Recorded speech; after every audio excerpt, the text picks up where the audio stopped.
Alright, today we're going to be learning about a strategy called concept mapping, and we're going to be using this strategy as we learn about plotline and its different elements and what goes along with that. Now, a concept map is a study tool that is used in vocabulary development. This particular organizer answers the questions: what is the word that we're looking at? What is the definition of that word? What is the word like? What are some of its characteristics? And what are examples of the word? And what a concept map looks like is just like this. Here's a blank example right here. As you can see, the questions are listed right on the organizer. So, to get started, first we need to pick a word that we're going to be looking at. So, we're going to be using the example exposition. And when you start working on your concept map, the first thing you want to do is write your vocab term down right in the center where we see the word listed on the side. The next step is to include your definition in the organizer. Because many vocabulary words are being introduced for the first time to students, you may not be able to just come up with a definition on your own.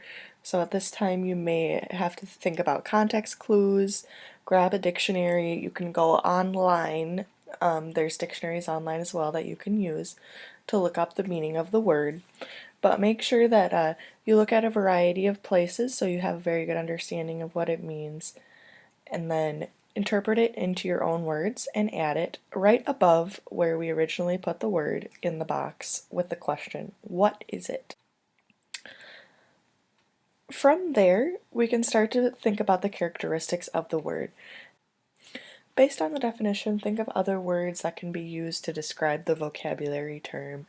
In this case, exposition, which is background information, is often considered to be introductory.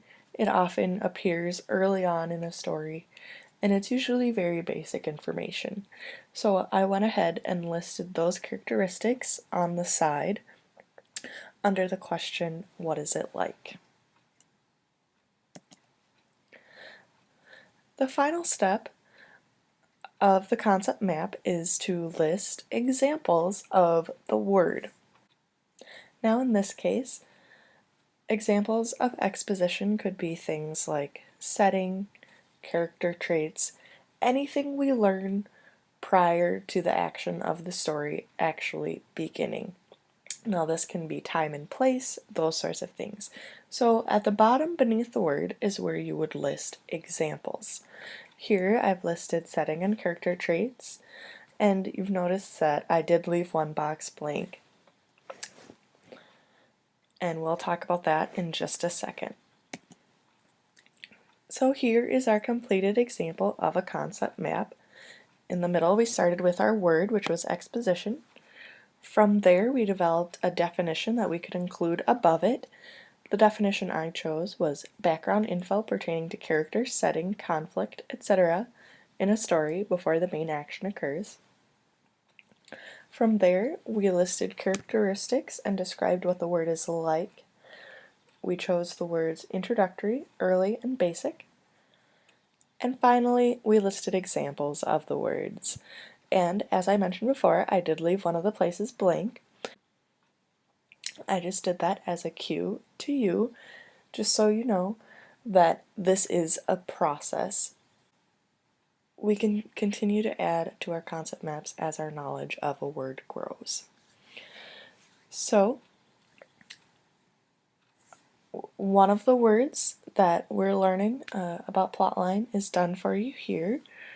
I would like you to go ahead and complete concept maps in the same way for the words rising action, climax, falling action, and resolution as well, just as we did in this example.